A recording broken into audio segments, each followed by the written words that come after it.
আমি মিলন ভাইকে বলবো যে আপনি মনে হয় সাঁতার জানেন না। সাঁতার জেনে আপনিও স্টুডেন্টদের সাথে একটু সাঁতরিয়ে দেখান, তাহলে বুঝবেন যে কত কষ্ট করে তারা পরীক্ষা দিতে যাচ্ছে। এই যে ঢাকা শহরের সব জায়গায় পানিবন্দী, তাহলে শহরের যে ব্যবস্থাপনা, যারা প্রশাসক রয়েছেন বিভিন্ন শহরে, তারা ভালো প্রশাসক না। আগামী নির্বাচনে এই বর্তমানে সময়কালীন যারা প্রশাসক আছে, আপনারা তাদেরকে ভোট দিবেন না। তারা একটা পানি নিষ্কাশনের ব্যবস্থা করতে পারে না, শহরের কি উন্নয়ন করবে?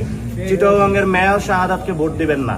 এবং ঢাকাতে আব্দুস সালাম, দক্ষিণের মনে মেয়র, এবং উত্তরে ওনার নাম কি মিল্টন, এদেরকে ভোট দিবেন না। এরা ঢাকা শহরের সঠিক ব্যবস্থাপনা করতে পারে না, চট্টগ্রামের সঠিক ব্যবস্থাপনা করতে পারে না। আর চট্টগ্রামের অধিকাংশ যারা এমপি, যারা জনগণকে এখনো মুখ দেখাইতে পারবেন না, এদেরকে ভবিষ্যতে আপনারা ভোট দেবেন না, কারণ এরা আপনাদের সাথে দাঁড়াইতে পারে নাই। আমরা দ্রুত সরকার প্রধান যিনি রয়েছেন তাকে বন্যা দুর্গত এলাকায় যাওয়ার জন্য অনুরোধ জানাচ্ছি। মাধ্যমিক যে পরীক্ষা চলতেছে, উচ্চ মাধ্যমিক, সেখানে হলো তারা সাঁতরিয়ে গিয়ে হলো পরীক্ষা দিতে হচ্ছে, যেটা বাংলাদেশের জন্য লজ্জা।